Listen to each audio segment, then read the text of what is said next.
नमस्कार दोस्तों, मैं हूं शोभित और काउंसलिंग मैंने आपको पहले ही बताया था कि ओपन हो चुका है। आईएमयू सीटी की काउंसलिंग ओपन हो चुकी है। देखो, पहले मैं कुछ गाइडलाइंस आपको पढ़ करके बता दे रहा हूं, ठीक है। और इसके साथ में मैं यहाँ पे एक आई बटन पे वीडियो भी डाल दूंगा लास्ट ईयर की काउंसलिंग का। और देखो, काउंसलिंग का वीडियो डाल पाना थोड़ा सा मुश्किल होता है, क्योंकि यूट्यूब गाइडलाइंस के अकॉर्डिंग अगर आप किसी और बंदे की डिटेल्स अगर दिखा रहे हो तो वो आपके वीडियो को डिलीट कर देता है। लास्ट ईयर इसीलिए आरटीआई वाला वीडियो भी डिलीट हो गया था। मैं काउंसलिंग वाला भी डाल दूंगा फिर भी। लेकिन देखो, कुछ इंपॉर्टेंट चीजें हैं, कुछ इंपॉर्टेंट बातें हैं जो हमें पहले से ही याद रखनी पड़ती है काउंसलिंग के टर्म्स में। और एक चीज और भी मैं आपको बता देता हूं कि काउंसलिंग किसको करनी चाहिए, ये बात भी मैं बता देता हूं, ठीक है। तो काउंसलिंग के लिए सीन क्या है, अगर आपकी रैंक टॉप 2000 3000 में है तो आप ट्राई करो, क्योंकि पिछली बार जो काउंसलिंग थी जनरल कैटेगरी के लिए टॉप 2000 के अंदर ही खत्म हो गई थी। जनरल ईडब्ल्यूएस वालों के लिए 4000 4500 के बीच में खत्म हुई थी। अगर आप एससी एसटी कैटेगरी से हो तो आप पीछे भी जाओगे, मतलब आपकी रैंक अगर पीछे भी होगी तो आपको फायदा मिल सकता है 8 9000 10000 11000 12000, डिपेंड करेगा कि आपकी कैटेगरी एससी है या एसटी है, ठीक है। ओबीसी वालों के लिए भी बहुत ज्यादा कुछ फायदा तो नहीं है, मतलब 4000 तक हो तो आप ट्राई कर सकते हो। तो मैंने आपको पहले ये बता दिया कि काउंसलिंग किसको फिल करनी है। अगर आप जनरल कैटेगरी के हो, 3000 के बाहर हो, तो यार देखो, चांसेस बहुत कम है। मैं पहले से ही बता देता हूं, दिल तोड़ना नहीं चाहता। अगर किस्मत अच्छी हुई तो अलग बात है, बाकी पिछले साल का डेटा आप सभी लोगों के पास में है। अब बात ये कि काउंसलिंग कैसे स्टार्ट की जाए। तो ये आप पीडीएफ देख रहे हो, ये आईएमयू सीटी की वेबसाइट से ही ली गई है पीडीएफ, वहीं से ही उठाई गई है। यहाँ पे एक लिंक दिया हुआ है imu.cbexams.com/counseling, वहां पे आप क्लिक करोगे तो यहां से आपका काउंसलिंग वाला पूरा पोर्टल ओपन हो जाएगा। लेकिन वहां पे जाने से पहले कुछ चीजें बहुत अच्छी तरीके से अपने दिमाग में बिठा लो। सबसे पहली चीज, इसमें क्या लिखा हुआ, पहले एक एक स्टेप देख लेते हैं। लिखा हुआ initially the details enter during CET application register will be shown for information. मतलब सीईटी के एप्लीकेशन के टाइम पे जो भी डिटेल्स आपने भरी थी सबसे पहले वो आपको दिखाई जाएंगी, ठीक है। On the personal details page for UG BTech BSc and DNS candidates, physical fitness questions are shown at the end of the page. तो ये जो हम लोग तो जनरली इसी की बात कर रहे हैं, यूजी वाले की बात कर रहे हैं। तो पर्सनल डिटेल के पेज पे नीचे फिजिकल फिटनेस के कुछ क्वेश्चन दिए जाएंगे। और देखो, इन्होंने बोल्ड में हाईलाइट करके लिखा हुआ है कि please refer to eligibility criteria for medical standard for various courses. अलग अलग कोर्सेज का जो एलिजिबिलिटी क्राइटेरिया है उसको एक बार अच्छी तरीके से रेफर कर लेना, क्योंकि आईसाइड की जो कंडीशन है वो बीएससी और डीएनएस के लिए, डेक साइड के लिए, बीएससी और नॉटिकल साइंस और डीएनएस के लिए थोड़ी स्ट्रिक्ट है, जबकि बीटेक के लिए उतनी स्ट्रिक्ट नहीं है, मरीन इंजीनियरिंग के लिए उतनी स्ट्रिक्ट नहीं है, कुछ स्लाइट रिलैक्सेशन है। और ये जो बीटेक एनएओई और एनएएसबी वाले हैं एग्जाम, इनके लिए आईसाइट का कोई पंगा ही नहीं है, कोई कंडीशन ही नहीं है। तो ये सारी चीजें जरा ध्यान से देख लेना। यहां पे क्लियरली लिखा हुआ है The UG candidates must carefully answer the eyesight related question। UG के कैंडिडेट्स जो हैं, जो बीएससी या डीएनएस करना चाहते हैं या बीटेक करना चाहते हैं, इन क्वेश्चन को बहुत अच्छी तरीके से देख करके फिल करें। अगर कोई आंसर आपने गलत दे दिया, then you will not be eligible for some courses during choice filling। मतलब आपका आंसर अगर गलत हुआ तो फिर आप कोर्स फिलिंग या चॉइस फिलिंग में आपको एलिजिबल नहीं करेगा, इसलिए यहां गलती मत करना। कई लोग क्या करते हैं, पहले फॉर्म फिलअप में ही गलती कर देते हैं। तो लास्ट ईयर तक तो ऐसा होता था कि आईएमयू काउंसलिंग पे हम जब जाते थे तो पर्सनल इंफॉर्मेशन में जो थोड़े बहुत चेंजेस करने होते हैं वो आप कर सकते हो। फिलहाल यहां पे इन्होंने जो हाईलाइट करके बोला वो आपकी आंखों से रिलेटेड बातें करी है, ठीक है। अब इसके बाद आते हैं, उसके बाद ही प्लीज क्लिक ऑन कंफर्म। उसी पेज पे जहां पे पर्सनल डिटेल होंगी, क्वेश्चन होंगे, वहां पे क्या लिखा है, please click on confirm and proceed to next page button to move forward. वहां पे जो कंफर्म एंड प्रोसीड का बटन होगा उसको प्रेस करोगे, नेक्स्ट पेज पे आ जाओगे। नेक्स्ट पेज पे आने के बाद all candidates who applied using result awaited, मतलब जो भी 12th क्लास में बच्चे थे जिन्होंने डाला था कि उनका रिजल्ट अवेटेड है and have their results declared, में edit the scores again on academic details page. तो अब क्या होगा कि जिन्होंने रिजल्ट अवेटेड डाला था, अब उनका मतलब लगभग सभी बोर्ड्स का रिजल्ट, एक बार अगर आपने डिटेल फिल कर दी तो दोबारा नहीं कर सकते। इसलिए वो आईएमयू खुद कैंडिडेट से रिक्वेस्ट कर रहा है भाई कि अपनी डिटेल्स है वो ढंग से फिल करना। बहुत बच्चे गलत तरीके से फिल कर देते हैं, गलत मत फिल करना।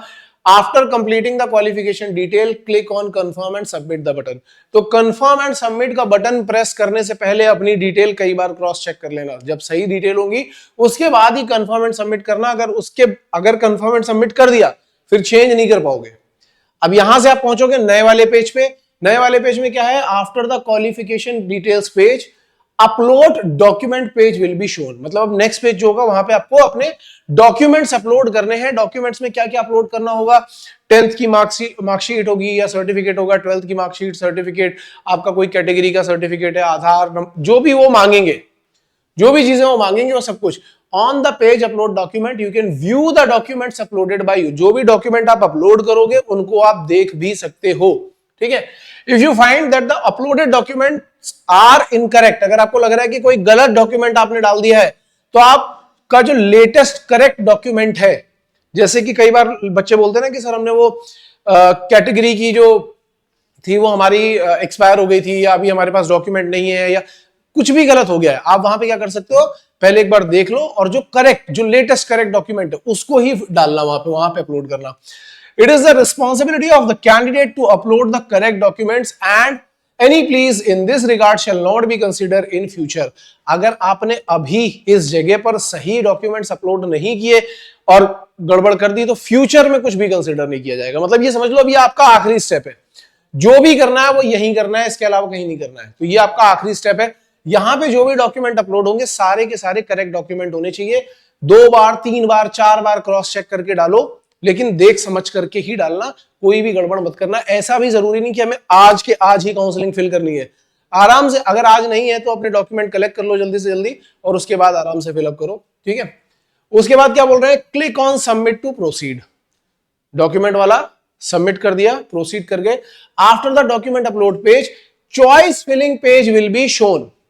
अब अगले पे आपको चॉइस फिल करनी है अपने हिसाब से। तो कई बच्चे बोल रहे हैं कि सर हम बीटेक की पहले भरें कि बीएससी की पहले भरें। तो देखो भाई, जो आपने डिसाइड कर रखा हो, जो आपने डिसाइड कर रखा हो वो पहले फिल करो। अगर कुछ बच्चे बोलेंगे नहीं सर मुझे बीटेक ही करना है, तो मैं बीटेक में आपको बता देता हूं, ये ऑर्डर जो है यही बढ़िया ऑर्डर है मेरे हिसाब से। कि आप पहली चॉइस में कोलकाता डाल दो, दूसरे में चेन्नई और तीसरे में मुंबई, ये डाल सकते हो, यही बीटेक। और अगर आप बीएससी जाना चाहते हो, देखो नेवल आर्किटेक्चर में जनरली सजेस्ट नहीं करता, बीएससी डालना चाहते हो तो बीएससी में भी इन्होंने बिल्कुल सही ऑर्डर दे रखा है। डीएनएस में विदाउट स्पॉन्सरशिप मत जाना, मैं बार बार बोल रहा हूं, डीएनएस की चॉइस है यहां पे, लेकिन डीएनएस की अगर आपके पास स्पॉन्सरशिप है, कोई कंपनी आपको स्पॉन्सरशिप दे रही है और बोल रही है कि जाओ आईएमयू कैंपस से कर लो, तब तो जाना। अगर नहीं है तो कोई पंगा लेने की जरूरत नहीं, क्योंकि यार देखो क्या है, रिस्क लेना थोड़ा सा मुश्किल है। ये मेरा पॉइंट ऑफ व्यू है, ये मेरा थॉट प्रोसेस है कि अगर हम डीएनएस में जा रहे हैं, बाद में हमें कोई कंपनी नहीं ले रही है, तो 1 साल का पैसा भी जाएगा, समय भी जाएगा, और फिर एजेंट के चक्कर काटने पड़ते हैं। मैं कई सीफेयर्स के साथ में इस चीज को डिस्कस कर चुका हूं, तभी आपको बोल रहा हूं। बीएससी वगैरह का तो प्लेसमेंट है, चलो बीटेक का भी प्लेसमेंट है। आप कई बच्चे बोलते हैं कि सर हम बीएससी करेंगे बीटेक करें, that is all your choice, that is all your choice. आपको सोचना है कि आपको क्या करना है, आपको नेविगेशन में जाना है या इंजन में जाना है, ठीक है। अब बात यह है कि चॉइस कैसे फिल करनी है, तो चॉइस का ऑर्डर यहां पे बिल्कुल मेरे हिसाब से बिल्कुल करेक्ट है। बीएससी के लिए तीनों सही है, नंबर 1, नंबर 2, नंबर 3। बीटेक के लिए ये वाला सही है, number 1, number 2, number 3 according to me, ठीक है। बाकी आप थोड़ी बहुत और रिसर्च करना चाहो तो आप और रिसर्च कर सकते हो।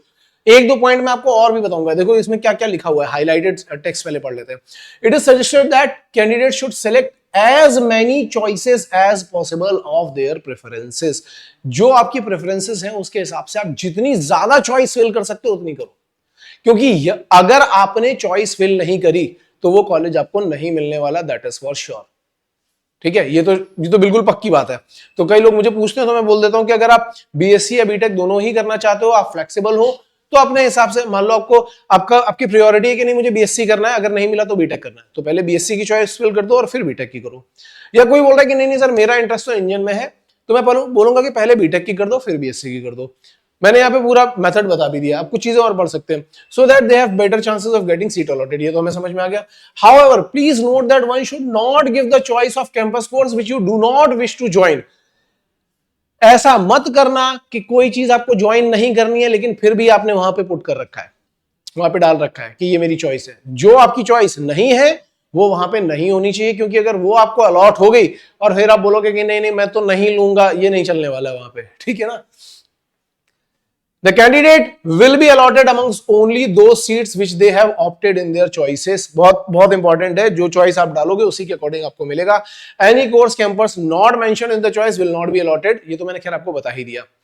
After completing this selection, क्योंकि ये बहुत इंपॉर्टेंट है, इसमें ऑर्डर भी मैंने बता दिया है. बीएससी वाला ऑर्डर ये दिया हुआ और ये मुझे बिल्कुल ठीक लग रहा है, जितना नॉलेज मेरे पास है, जितनी इंफॉर्मेशन मेरे पास है उसके हिसाब से. और बीटेक का ऑर्डर भी मुझे ठीक लग रहा है. ठीक है, इसके बाद आपको सबमिट बटन पे क्लिक करना है. प्रीव्यू पेज आएगा, वहां पे कंफर्म करना है. प्रीव्यू पेज मतलब आप पूरा एक बार देख सकते हो. उसके बाद कंफर्मेशन के लिए आपके पास एक ओटीपी आएगा. ओटीपी के बाद इसको पूरे को confirm and proceed for preview page, वहां पे जा सकते हो. वहां पहुंचने के बाद thereafter click on confirmation and proceed for payment. इसके बाद वो पेमेंट के लिए प्रोसेस करवा रहे. ठीक है, online counselling payment details will be shown, वहां पे दिखेगा उस पेज पे. प्रोसीड टू पेमेंट करोगे, 10,000 रुपए आपको पे करने हैं. ठीक है, the counselling registration process is completed with successful online payment. आपको 10,000 रुपए वहां पे करने पड़ेंगे. ठीक है, कई लोग बोलते हैं सर ये पैसे हमें वापस मिल जाएंगे. भाई देखो, अगर आपको कॉलेज मिल गया तब तो नहीं मिलने वाले, और अगर कोई कॉलेज नहीं मिला तो फिर ये मिल जाते हैं. ठीक है, उसके अलावा अपना सब कुछ प्रिंट निकाल दो. ठीक है, पूरा प्रोसेस करने के बाद लॉग आउट कर दो. अगर इसके बावजूद भी कुछ क्वेरी है तो इन्होंने ऑलरेडी यहां पे देखो एक ईमेल आईडी दी है, council25@imu.ac.in. यहां पे आप अपनी क्वेरीज भी पूछ सकते हो. अगर आपने कुछ गड़बड़ किया, आपको नहीं समझ में आ रहा, कुछ प्रॉब्लम हो रही है, इस वीडियो को देखने के बाद भी कुछ प्रॉब्लम हो रही है, तो कई लोग मुझसे ही क्वेश्चन पूछने लगते हैं. मेरे से पूछने से ज्यादा अच्छा है कि आप यहां पे मेल करो. यहां पे मेल करोगे, क्योंकि हम जो वीडियो बना रहे हैं, हम कोई अथॉरिटी नहीं है, हम लोग आईएमयू को रिप्रेजेंट नहीं कर रहे हैं. हम तो बस ये बता रहे हैं कि आईएमयू ने ये बनाया है, ये प्रोसेस है, इस तरीके से करो. अगर फिर भी कोई डाउट आ रहा है, तो डाउट आ रहा है या कुछ गड़बड़ हो रहा है, तो आप कहां पे मेल करोगे? आप यहां पे मेल करोगे. ठीक है, इनको मेल करोगे, ये आपकी सारी की सारी क्वेरीज क्लियर करेंगे. आई होप सभी लोगों को समझ में आ गया होगा. एक आखिरी बार मैं और बोल देता हूं, अगर आप जनरल कैटेगरी से हो और टॉप 3000 में हो तो ही ट्राई करना. 3000 के बाद है तो फिर मेरा सजेशन होगा कि आप फैब बैच डीएनएस के लिए कर सकते हो. ठीक है, या किसी दूसरे कॉलेज के लिए भी ट्राई कर सकते हो. So this is all for today. Sunday को एक मास्टर क्लास हो रही है, मैंने पहले ही बताया था. जिन लोगों को बहुत ज्यादा कंफ्यूजन है उनके लिए, तो संडे की मास्टर क्लास के लिए comment section, sorry description box में जाओगे, कमेंट सेक्शन में भी हम डाल देंगे. डिस्क्रिप्शन बॉक्स में जाओगे तो वहां पे भी आपको लिंक मिल जाएगा, वहां से रजिस्टर कर सकते हो मास्टर क्लास के लिए. और कुछ डाउट होंगे जिसके ऊपर आपको वीडियोस चाहिए, जैसे कुछ बच्चे बोल रहे थे पासपोर्ट के ऊपर चाहिए, किसी के लिए चाहिए, आप कमेंट सेक्शन में डालो. जिसके ऊपर कमेंट ज्यादा होंगे उसके ऊपर हम वीडियो बना देंगे. Okay, all the best guys.